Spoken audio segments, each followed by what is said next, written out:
Welcome back to my channel, Gardening with 1D and Zone 5B. My name is Janelle. I'm here to help take the intimidation out of gardening, get you on a path of food independence. Look at this, 2 heads of cabbage. I harvested these only because they're so big and I'm afraid they're gonna split. Let's go make some sauerkraut.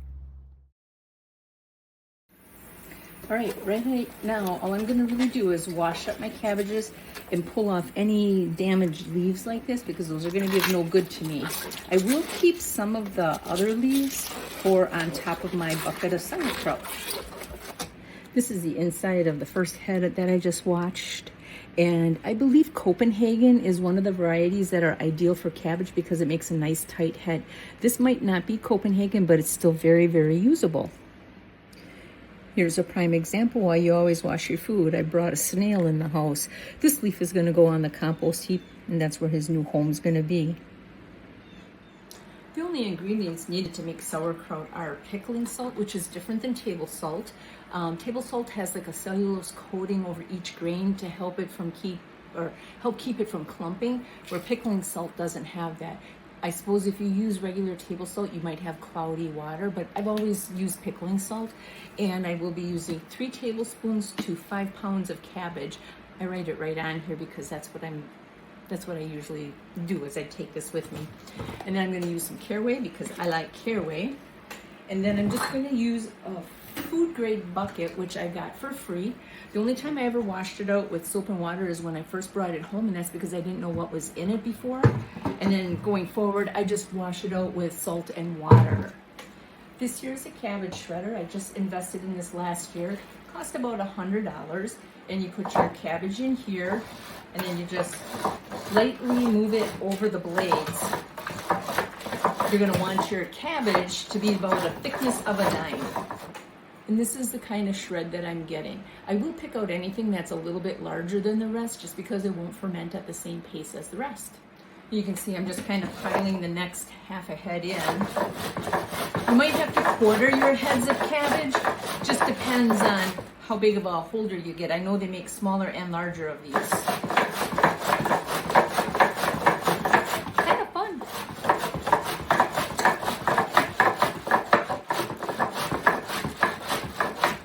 Pay attention to what you're doing. These are very dangerous.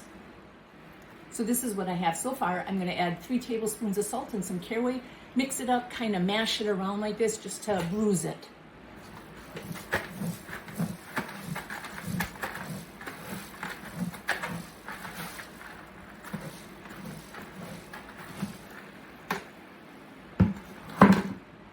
Save some of your outer leaves, the real nice ones.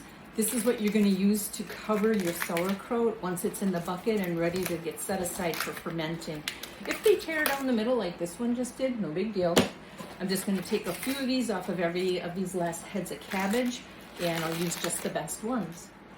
Towards the end of shredding, I got some larger pieces like this that I picked out because these aren't going to ferment at the same pace as the rest. So I just pick them out.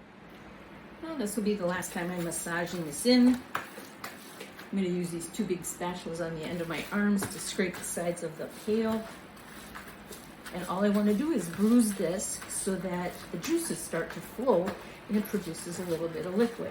The amount of salt that I'm using is going to keep bacteria at bay during the fermentation process. So this is my batch of sauerkraut, 21 pounds of cabbage in about a 6-gallon bucket. And now I'm just going to cover everything with the large leaves.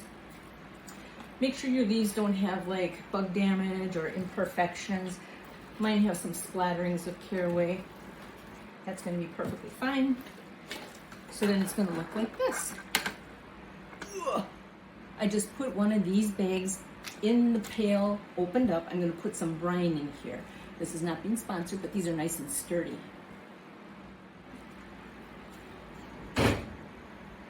So this is just a brine that I had made up last night on the stove.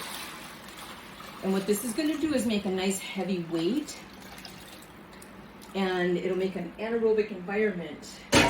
What anaerobic means is no oxygen is going to get at the food below it. I'm going to tie this up. We're going to let it sit for 3 weeks. This bucket came with a lid. I'm just going to cover it, sit it in the back hall for the 3 weeks to let it ferment. I hope you found this video helpful and informative. Please like, follow, share, subscribe, tell all your friends. I'll see you in the next video. Have a great day. Bye.